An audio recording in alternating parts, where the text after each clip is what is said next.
ఈ దేశంలో పుట్టారు. ఈ దేశపు అన్నం తింటున్నారు. కానీ ఈ దేశాన్ని వ్యతిరేకించడం ఎందుకో తెలీదు. మోడీ మీద ద్వేషంతో దేశాన్ని ద్వేషిస్తున్నారా? లేకపోతే గనక కమ్యూనిస్టు భావజాలంతో దేశాన్ని ద్వేషిస్తున్నారా? మన విజయాలని అపజయాలుగా, అపజయాలను విజయాలుగా ప్రొజెక్ట్ చేసినటువంటి దరిద్రులు భారతదేశానికి అతిపెద్ద శాపం. ఇప్పుడు ఇరాను, అమెరికా యుద్ధం జరిగింది. అమెరికా, ఇజ్రాయెల్ కలిసి ఇరాన్ మీద దాడి చేసినాయి. ఇప్పుడు అమెరికా ఏం ప్రకటించింది? కాల్పుల విరమణ ప్రకటించింది. మాతో చర్చలు జరుపుతున్నారు ఇక్కడ అని చెప్పేసేసి. అందుకని చెప్పి మేము యుద్ధం ఆపుతున్నామని. ఇరాన్ మాకేం సంబంధం లేదు అని చెప్పింది. కానీ వీళ్ళు ఇరాన్ దెబ్బకి అమెరికా దిగొచ్చింది అని మాట్లాడుతున్నారు. నిన్నటి నుంచి సోషల్ మీడియాలో పోస్టులు పెడుతున్నారు. Very good.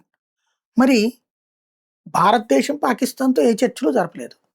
భారతదేశం పాకిస్తాన్ డీజీసీఏ లైన్లోకి వచ్చి మాతో ఇట్లాగ మమ్మల్ని వదిలేయండి అని అడిగాడు. మేము వదిలేసామని చెప్పింది.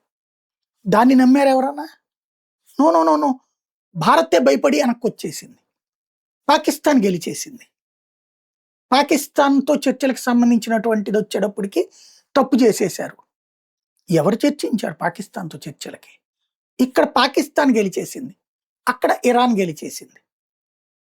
చివరికి పాకిస్తాన్ చెప్పినటువంటి స్టేట్మెంట్ నమ్ముతారు, ఇరాన్ చెప్పిన స్టేట్మెంట్ నమ్ముతారు, అమెరికా వాడి స్టేట్మెంట్ని కూడా నమ్ముతారు. మోడీ చెప్తే నమ్మరు.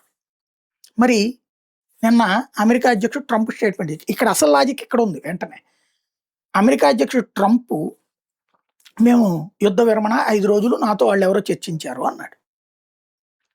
భారతదేశం అట్లా ఏమన్నా చెప్పిందా? లేదే. మధ్యవర్తులతో చర్చలు చెయ్యలేదని చెప్పింది. నెంబర్ 1. నెంబర్ 2 వచ్చేటప్పటికి ట్రంప్ ఆ మాట చెప్పాక కూడా ఇజ్రాయెల్ వెళ్ళి దాడి చేసిందిగా. ఇరాన్ వెళ్ళి మళ్ళీ జెరూసలేం మీద దాడి చేసింది కదా. అయినా ఎవడన్నా మాట్లాడుతున్నాడా? నోట్లో ఏదో పెట్టుకుని ఉన్నారు. అదే భారతదేశం పాకిస్తాన్ చెప్పడం వల్ల మేము యుద్ధ విరమణ చేసాం, ఆగాము అని చెప్తే, మరి అది కాదు అన్న పాకిస్తాన్ వాళ్ళ స్టేట్మెంట్ హైలైట్ చేశారు కదా. మరి పాకిస్తాన్ ఎందుకు మన మీద దాడికి రాలేదు? మనం వాళ్ళకి సంబంధించిన ఉగ్రవాద శిబిరాల పేరుతో వాళ్ళ ఓళ్లలోకి వెళ్ళి కొట్టాం, వాళ్ళ ఎయిర్ బేస్ను కొట్టాం, వాళ్ళు తీసుకొచ్చిన విమానాలను కూల్చాం, వాళ్ళు తీసుకొచ్చిన డ్రోన్లను కూల్చాం. ఒక్క డ్రోన్ లోపలికి రాలేదు, ఒక్క యుద్ధ విమానం లోపలికి రాలేదు, ఒక్క మిస్సైల్ లోపలికి రాలేదు. కూల్చేవతలు పెట్టాం, కూలగొట్టి పడుకోబెట్టాం. మరి పాకిస్తాన్ నిజంగా దమ్ముంటే, అది యుద్ధ విరమణ కోరకపోయి ఉంటే వచ్చేసి మన మీద పడాలిగా.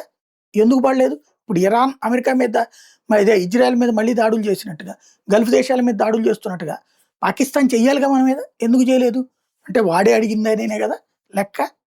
ఇక్కడ సమస్య ఏంటంటే, మన దేశం గెలిచినా ఓడినట్టు, వాళ్ళు ఓడినా గెలిచినట్టు ప్రొజెక్ట్ చేసుకునేటటువంటి దేశద్రోహులు మత పెచ్చతో అయినా ఉండాలి, వామపక్ష భావజాలంతోనన్నా ఉండాలి, భారతదేశం మీద ద్వేషంతోనన్నా ఉండాలా, మత కుల పెచ్చతో మోడీ శత్రువులన్నా ఉండాలి.